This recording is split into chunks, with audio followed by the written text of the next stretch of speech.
Bueno, entonces el caso clínico del día de hoy pues va a estar presentado por Ángel Cortés, Alejandro Ojeda, Luis Plata y María Camila Castillo. Entonces, para el día de hoy traemos un cuadro clínico de una exacerbación del EPOC de una señora de 68 años. El motivo de consulta es que tuvo fiebre y malestar general. Y pues es un cuadro clínico de 15 días, el cual pues se caracterizó por el esputo de la paciente y que también se acompañó de escalofríos, de fiebre, hiporexia y que empeoró los síntomas a las 48 horas, por lo cual pues la paciente consultó al servicio de urgencias. Entonces acá vemos pues la evolución de la sintomatología de la paciente. Como antecedentes de importancia para las preguntas pico más adelante, pues tenemos la osteoporosis de la paciente y el EPOC. Entonces, estos fueron más que nada los antecedentes. Acá vemos los fármacos que consumía la paciente, que eran salmeterol-fluticasona, bromuro de tiotropio, salbutamol, bromuro de ipratropio, acetaminofén, tolteroína, bisacoilo, esomeprazol, ASA, carbonato de calcio y vitamina D. Revisor por sistemas, pues la paciente lo que refería era hiporexia y negaba el resto de sintomatología.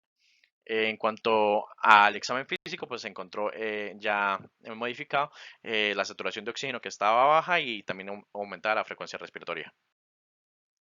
En cuanto también se encontró que tenía un tórax simétrico, no extensible, con ruidos cardíacos rítmicos, sin soplos, murmullo vesicular disminuido, en campos pulmonares con estertores y roncos basales derechos, además que tenía sibilancias bivasales y tirajes intercostales y no tenía tirajes subcostales. Bueno, es el contexto del análisis y pues a la paciente pues le mando un hemograma, gases arteriales, vaciloscopias y radiografía de tórax. Acá vemos pues la fisiopatología, más que nada cómo se afecta pues las células epiteliales cuando en este caso que la paciente tuvo fue exposición a la humo de leña, que le generó el cuadro del EPOC. En impresiones diagnósticas entonces se pensó que la paciente tenía un EPOC exacerbado o una neumonía. Entonces, pues se aplicaron los criterios de Antonisen en esta paciente, la cual pues era una paciente ya con un Antonisen 1, debido a la presencia de tres criterios. Vemos que tenía la presión parcial de oxígeno disminuida y que fue una vaciloscopia negativa. Una paciente con leucocitosis y neutrofilia, y esto vemos que fue el plan de manejo que pues se le dio. Luego con la evolución clínica se le suspendieron dos medicamentos y tuvo también una gran mejoría de la disnea y de la tos, por lo que en 5 días después se le dio el egreso. Acá vemos el plan de egreso de la paciente y los dos medicamentos que fueron suspendidos. Bueno, acá vemos el manejo de la época estable, ya dependiendo pues de la guía Gold. Esta fue modificada últimamente en el 2019 y en el 2020 los cambios fueron mínimos y acá pues se mira la cantidad de exacerbaciones que tuvo y se mira los criterios en el cual pues nuestra paciente tuvo una totalidad de 28 puntos debido pues a los distintos criterios. También la paciente presentó eosinofilia.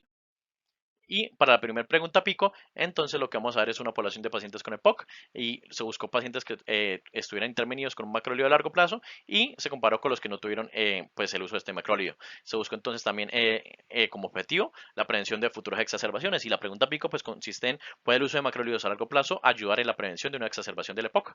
Entonces para eso se encontró el siguiente artículo, el cual es del International Journal of COP, que pues la mayoría de artículos que vamos a utilizar para el día de hoy y en este se busca en un metaanálisis si el tratamiento de los macrólidos a largo plazo puede ayudar a disminuir la frecuencia de episodios de EPOC exacerbado.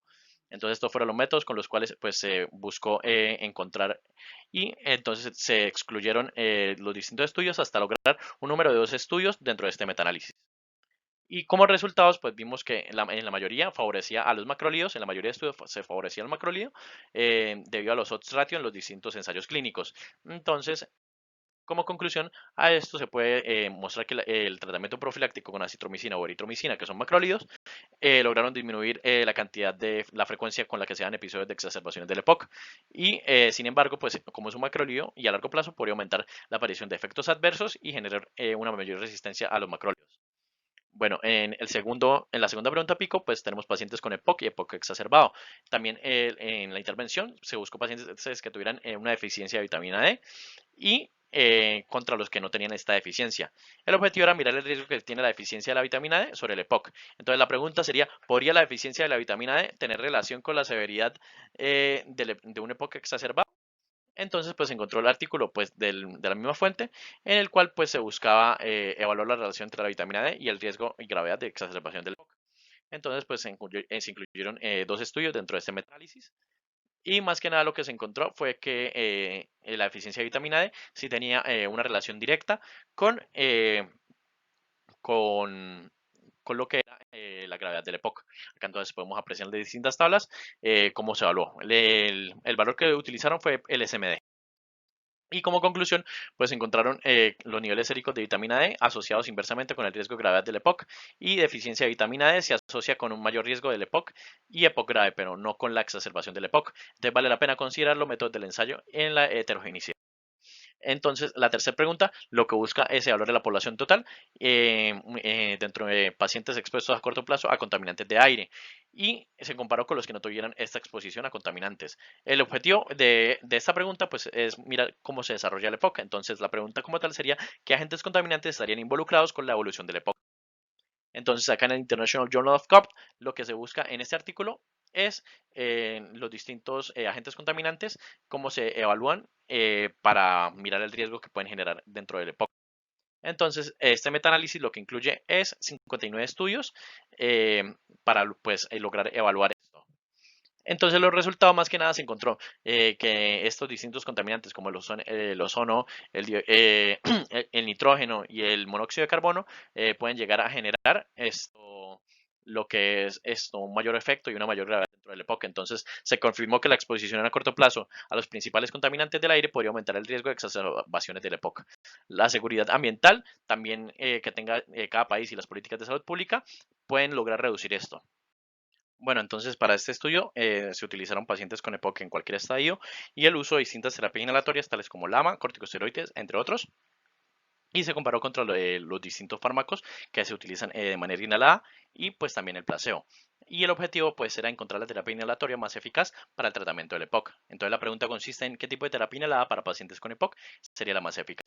Entonces, pues en este artículo de la revista PLOS Medicine se buscó pues una comparación entre los distintos fármacos para lograr reducir las exacerbaciones y la mortalidad en este tipo de pacientes. Entonces utilizamos un metaanálisis en red para lo que era con el objetivo de buscar qué clases de fármacos son los más eficaces para reducir las exacerbaciones y mortalidad entre los fármacos inhalados posibles.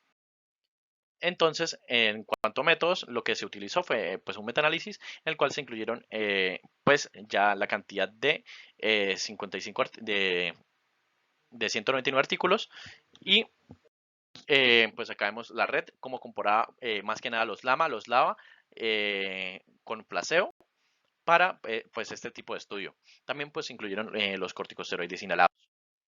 Entonces acá como vemos lo que es ya la triple terapia, lo que es corticosteroides inhalados, LAMA y LAVA, fueron pues en todos los estudios el medicamento que pues más eficacia tuvo en cuanto a exacerbaciones del EPOC. Entonces pues se sugiere que para reducir la mortalidad y la frecuencia de las exacerbaciones del EPOC se utilice esta triple terapia. Muchas gracias.